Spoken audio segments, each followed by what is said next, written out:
This is Tony Blazer for the Motocross Vault presented by Blinzall. If you're in the market for some high quality racing oil for your two-stroke or four, make sure you go to blinzall.com and use our discount code VAULT20 to save 20% at checkout. Thank you for all the support. Hi, this is Doug Dubach. Welcome to the Motocross Vault.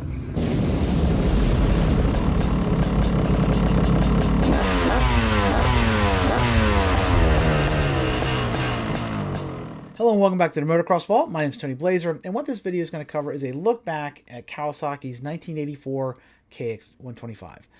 This is really the first KX125 that was, I would say, a legitimate contender for the top spot in the division. The last 40 years would probably make you think Kawasaki was always one of the top contenders in motocross. They certainly have been one of the most successful brands over the last 10 to 20, certainly. And even in the 90s and 80s, with Jeff Ward and Jeff Emming and some of these guys, they were very, very successful. But prior to 1984, they really weren't much of a contender in the 125 or 250 class. The KX450 was not a great machine either. It really was a kind of a tough sledding for the first decade or so Kawasaki was involved in motocross. But here in the early 80s, they kind of recommitted themselves and came out with some excellent machines. This 84 KX125 is kind of the first one that starts the ball rolling for the big bikes on Kawasaki. Within a few years, they would have the best 500. The best 250 would take a few years after that, but certainly they were getting much more competitive as they went. And this 84 is really an important stepping stone towards credibility for Kawasaki in terms of motocross. They struggled to win titles for many, many years. And again, it's hard to think about that now when you see all the titles they won the last 40 years, but that success was not easy coming early on. So they definitely stuck with it. And I think, the machines now show the fruit of those labors that they really, they were willing to put in the work to get things right eventually. Early Kawasaki's were very innovative machines. They were one of the first machines to go with disc brakes. They also were the first Japanese manufacturer to go with like a linkage equipped rear end suspension. So they weren't afraid to try things, but those innovations didn't always work out and didn't always translate into the best machine of the track. Here in 84, everything kind of came together for them, and this really is, again, the machine that gets the ball rolling for Kawasaki. Now, if you like this sort of thing, make sure you check out some of the other videos I've done on the channel. I have all kinds of other reviews of Kawasaki's, Hondas, Suzuki's, even KTM's, and a few Husqvarna's and what have you. I try to kind of diversify it, go over different motocross machines and even ATVs and stuff. So I'm very agnostic. If it's off-road oriented, I'm super interested in it, and I have hopefully something you might find interesting on the channel. If you'd like to support what I do, I have Motocross Vault merch available. I have several Kawasaki designs, including a 1996. I also have a history of Kawasaki, like posters and shirts available, where it kind of shows the evolution of the brand over time. So if you'd like to support what I do, make sure you check out my Teespring store. I will put a card here in the video and a link in the description below if you'd like to support my channel. I would certainly appreciate it. If you could like, subscribe, and share on social media, that would be very helpful as well. So here's the story of the 1984 Kawasaki KX125. Today, Kawasaki holds a prominent position as one of the most successful brands on the track. Their Minis are the only Japanese ones to still give the Austrians a run for their money, and their excellent KX250s and KX450s compete at the front year in and year out for Supercross and National Motocross titles. The green machines may still lack a bit of the cachet of the Hondas, but they make up for it with a wall full of number 1 plates over the last 2 decades that dwarfs what Big Red has accomplished. In the 70s and early 80s, however, times were much tougher for the Kawasaki motocross program. In spite of being the first Japanese brand to embrace the sport in the early 60s, they had failed to capitalize on this lead, as Suzuki, Yamaha, and eventually Honda raced by them to the front. Even with popular stars like Jammin' Jimmy Weinert and Bad Brad Lackey on their machines, they had failed to make more than a small dent in the motocross market. The KXs were ignored by dealers and scoffed at by consumers throughout most of the decade of the 70s. Some years, Kawasaki failed to even offer them for sale, and even when they were available, it was often in very limited numbers. As the 80s began, Kawasaki started to get far more serious about the motocross market. Production was ramped up, and new bikes were designed that pushed the green machines to the forefront of motocross technology. In 1980, they became the first manufacturer to offer a linkage-equipped single-shock rear suspension system with their innovative Unitrack. And in 1982, they trumped the industry once again by becoming the first major Japanese manufacturer to offer a hydraulic front disc brake as standard equipment.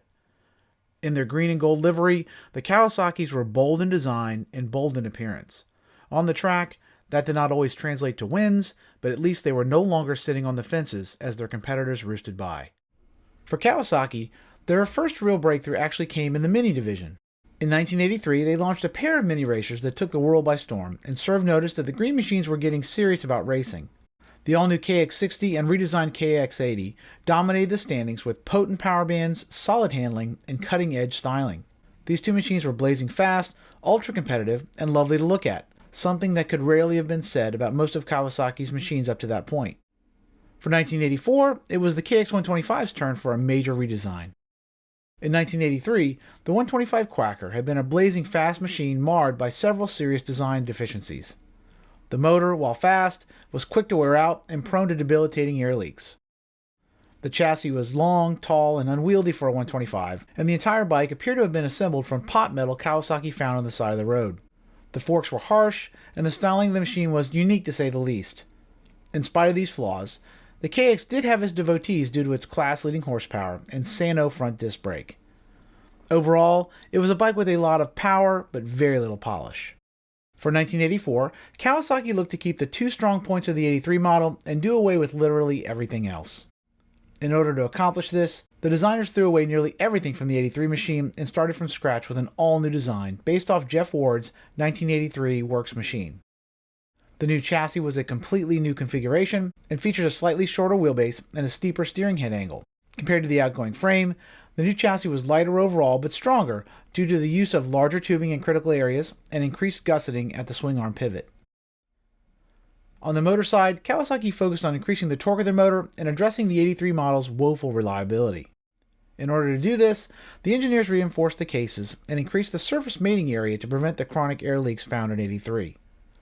The transmission was also beefed up with new gears that featured wider teeth and improved heat treating for increased durability. The clutch was also revised with new friction plates that incorporated a radial groove for better oil flow. On the top end, the KX125 continued to use its exclusive electrofusion process to line the cylinder and maintain the same 56 by 56.6 bore and stroke it had used in 1983. Internally, there was all new porting, a lighter crank, and increased cooling capacity to keep the temps under control.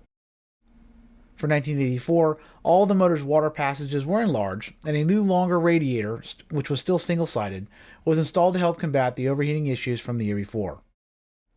In total, all of these changes added up to a whopping 29% increase in cooling capacity over 1983.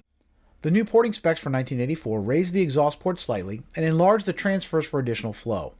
An all-new expansion chamber was also installed that was designed to work with the revised motor settings. Additional tuning was accomplished through the use of an all-new ignition that employed slightly less spark advance than 83.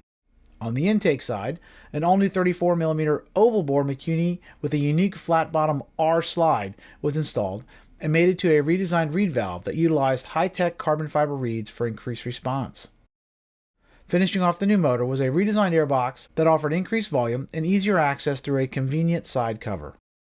On the suspension end of things, the 84 KX125 continued to use Kawasaki's unique Unitrack linkage rear suspension system. This configuration consisted of a large single damper attached to a set of cranks and bell levers that varied the forces exerted on the shock as it moved through its travel. For 1984, the Unitrack linkage was revised to offer slightly less progression and mated to an all-new aluminum-bodied Kayaba shock.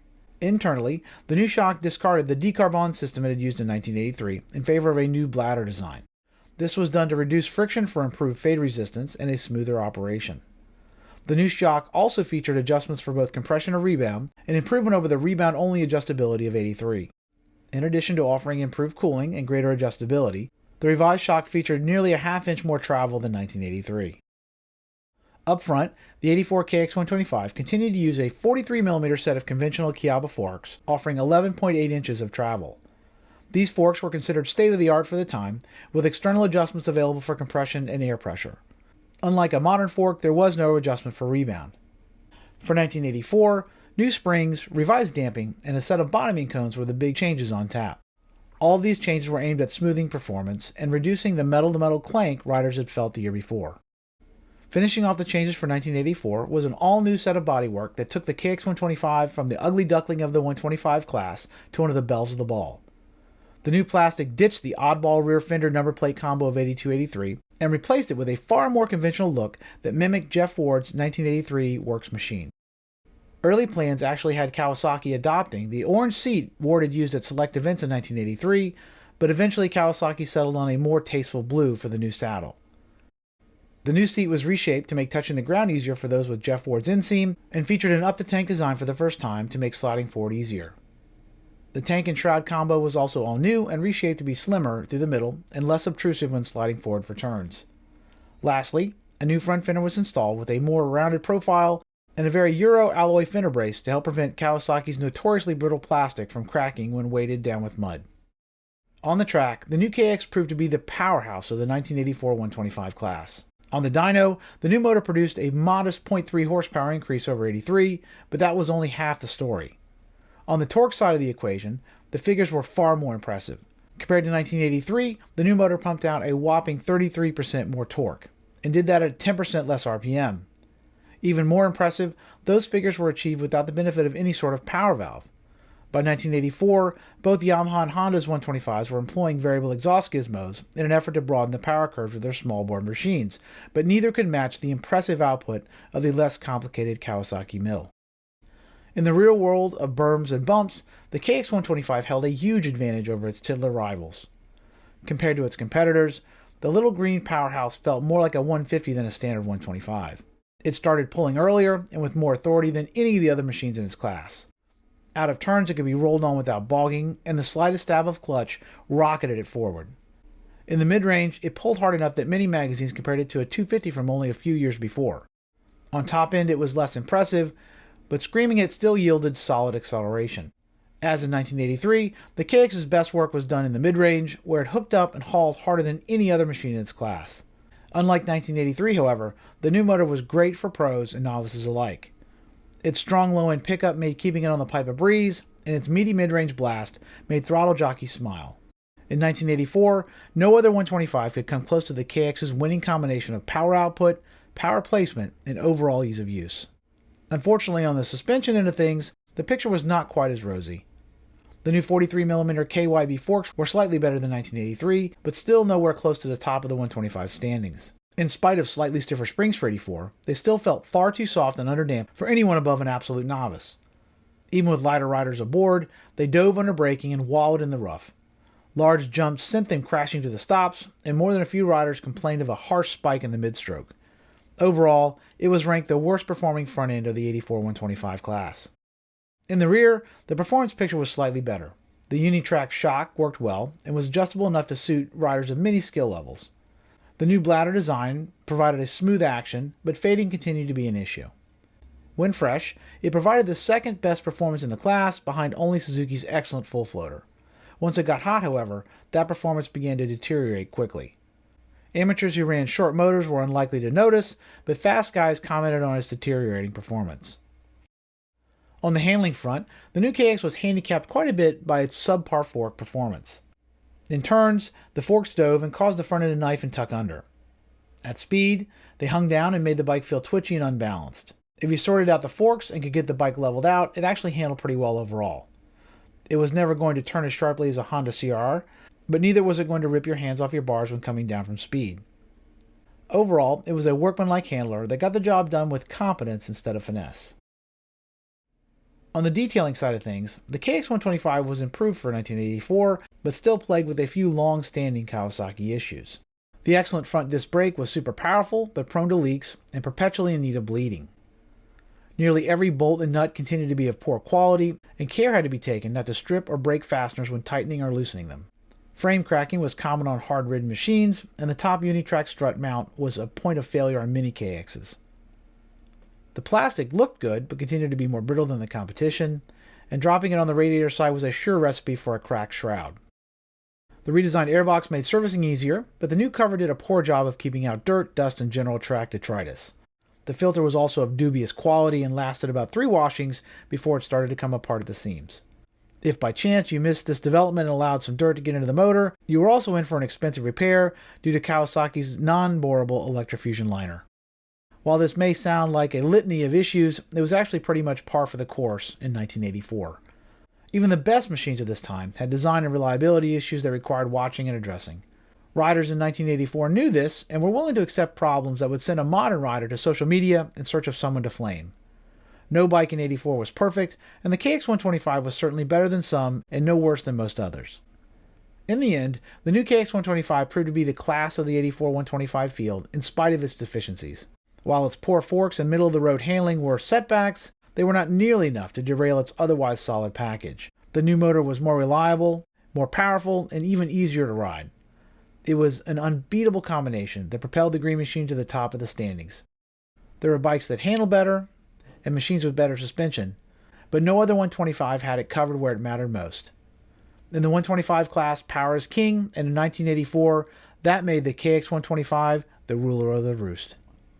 So there you have it. That's a look back at the 1984 KX125, a machine that was far from perfect. Certainly it had some suspension issues and some minor reliability issues and stuff.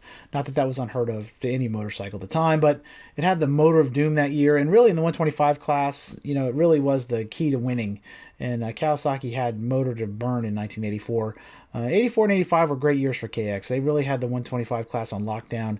And as I said, this was really the machine that kind of kicks off Kawasaki's kind of renaissance in the 80s, where they really started putting things together and kind of giving Honda a run for their money. Honda would kind of come back in a couple of years and really put it to everybody for a few years there, but Kawasaki was closer than ever, certainly closer than they had been in the early days when they were turning out some really weird and quirky designs that really just didn't flow with the mainstream market. So this 84, I think, was a very important machine, and a machine that a lot of people think of fondly. Certainly somebody of my age, you know, I'm 14 when this thing comes out, and man, I wanted this bike so bad. It would have been awesome to have this 84 KX. So in any case, if you like this sort of thing, make sure you check out some of the other videos on my channel. If you could like, subscribe, share it on social media, I would very appreciate it. I do appreciate all the support we get on the channel, and I thank you for everything everybody does out there. So until we meet again, this is Tony Blazer from Motocross Vault. Keep the rubber side down. Peace.